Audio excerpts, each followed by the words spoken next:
Monday, April 22nd, 2013, and this is the StephenBlakesley.com podcast.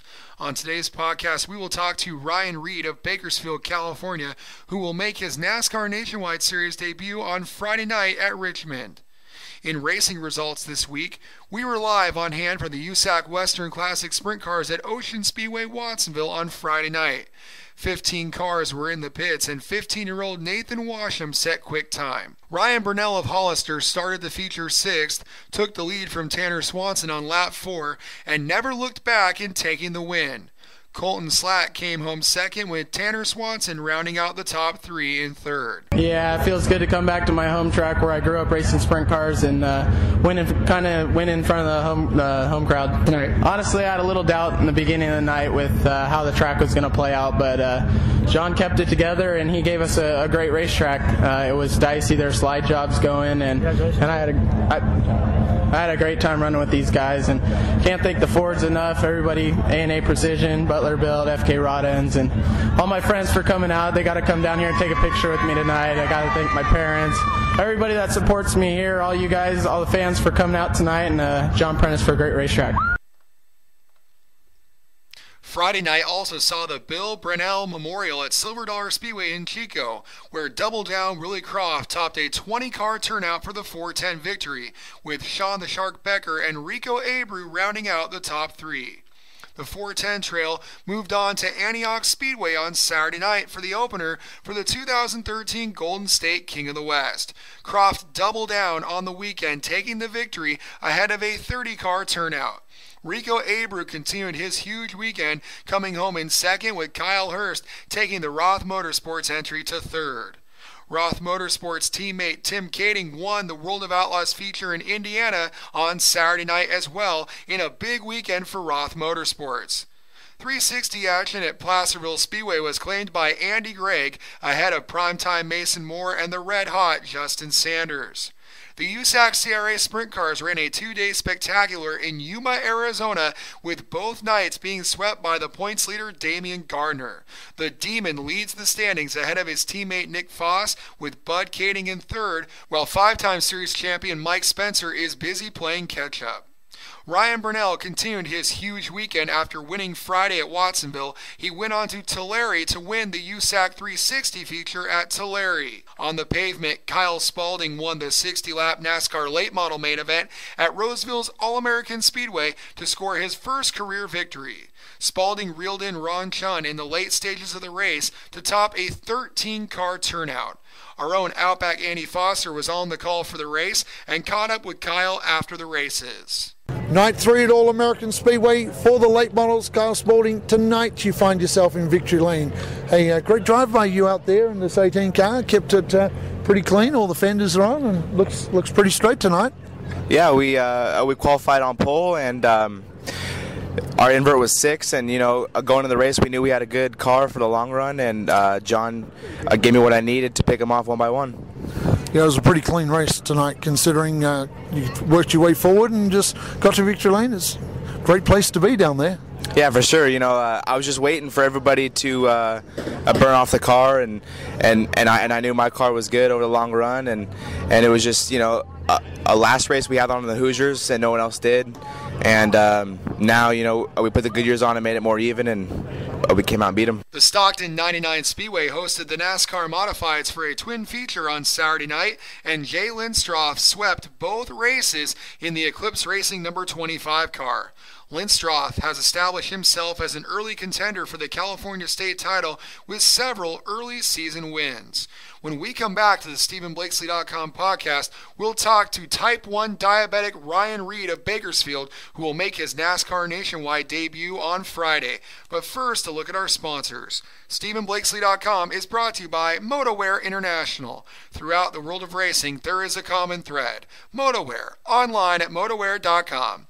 And also brought to you by Matt Jackson of Proline Pit Carts, the promoter of the Toyota Southwest Super Lates, racing on the road course at Willow Springs. For more information, visit swsracing.com. And we're back on the StephenBlakesley.com podcast, and we're on the phone with Bakersfield's Ryan Reed, who will make his NASCAR Nationwide Series debut on Friday at Richmond International Raceway. And Ryan, thanks for joining us. Thanks for having me. So, Ryan, when you were 17, you were diagnosed with type 1 diabetes, and you were told you would never race again. Can you tell us about everything that led up to that diagnosis? Did you have any symptoms? What was that whole experience like? Yeah, I mean, it was probably the most difficult time of my life. I was kind of in the middle of chasing my dream, and things were going really well. We were having some good success my rookie year in the super late model stuff out west. Everything seemed to be going really good, and then we were running some of the season finale races at the end of I think it'd be 2009, and I just started at the end of the races feeling really, really fatigued, and I just took it as I need to hit the gym.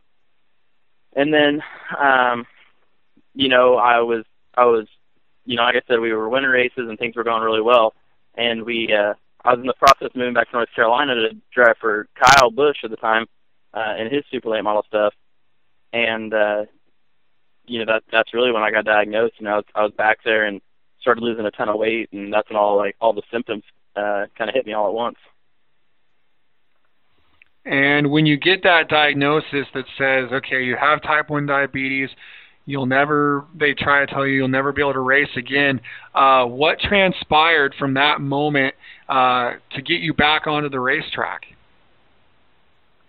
There was a lot. I mean, when they first diagnosed me, I was diagnosed by a general physician in my hometown of Bakersfield, and they told me that I'd never race again. And that was, definitely traumatizing to me and my family. And then I found a endocrinologist, diabetes specialist in Southern California. That was actually the doctor of Charlie Kimball, the IndyCar driver with type 1 diabetes, and she was kind of my saving grace. She was the one who kind of got me back on track and really shed some light on the whole thing.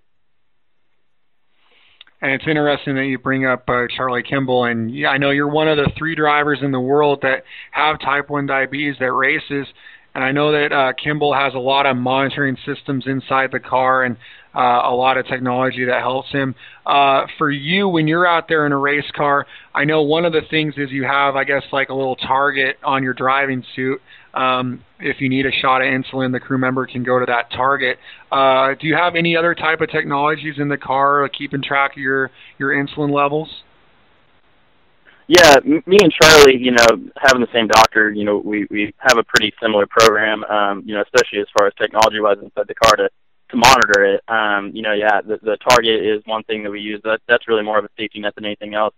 That's something we don't intend on using, but like I said, something to fall back on should I need an injection in the middle of the race. But yeah, I mean, we have what's called a Dexcom, and it's a continuous glucose monitor, and it's actually just a wireless sensor that goes in my stomach that relays my blood sugar wirelessly to. It kind of almost looks like an iPod, but it's a little plastic unit with an LED screen that reads me off my blood sugar wirelessly. And when you look at making your NASCAR Nationwide debut this weekend, only 2 years after having that diagnosis, what does this whole journey mean to you? I mean, this weekend is probably, it's definitely the biggest moment of my life. But I mean, to come back from being told that I never race again and to go through what me and my family had gone through, when I was first diagnosed, it means the world to me. And to have American Diabetes Association on the hood and to have the whole Drive to Stop Diabetes program is just, it's beyond words for me. I mean, it's something that's really close to my heart. And, I just go out there and, make the whole diabetes community proud and make my hometown of Bakersfield proud too, I guess. And if we want to talk about the racing aspect of things for a little bit, you go into this after having a pretty busy season last year, running a lot of ARCA stuff for Venturini Motorsports. You qualified second at Daytona, I believe, and then you had a top 5 at Chicagoland among the highlights, but you had several top 10s and top 5s. I have to think, going on to a 3/4 mile track like Richmond and the type of equipment that Roush is providing you, that you must be pretty optimistic for a big run on Friday.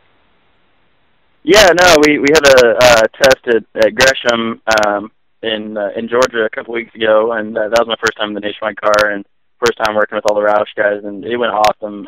We had a lot of data and stuff on the telemetry stuff on the car that and it was awesome feedback, and I learned a ton. And everything, all signs pointed like it's going to be a really good weekend here in Richmond. So, if we can just stick to the game plan and stay out of trouble, I think we really will have a good run.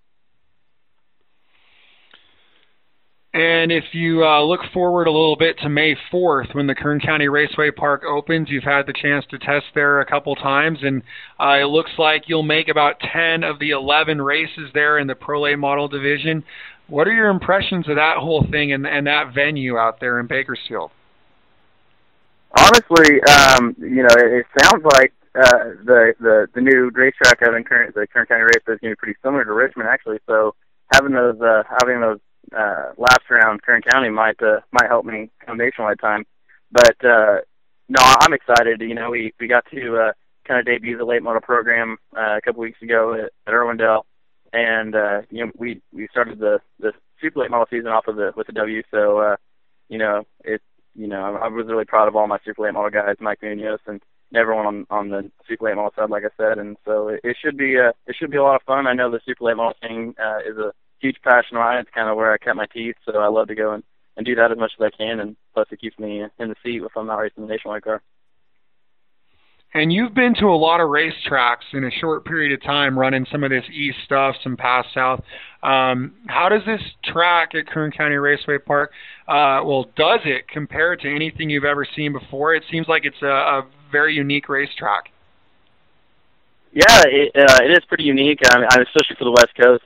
There's nothing like it on the West Coast for sure. It's to have a D-shaped track, and with all the progressive banking, and it's a big half mile, so you're carrying a ton of speed around that place. They did an awesome job when they paved it, and so it's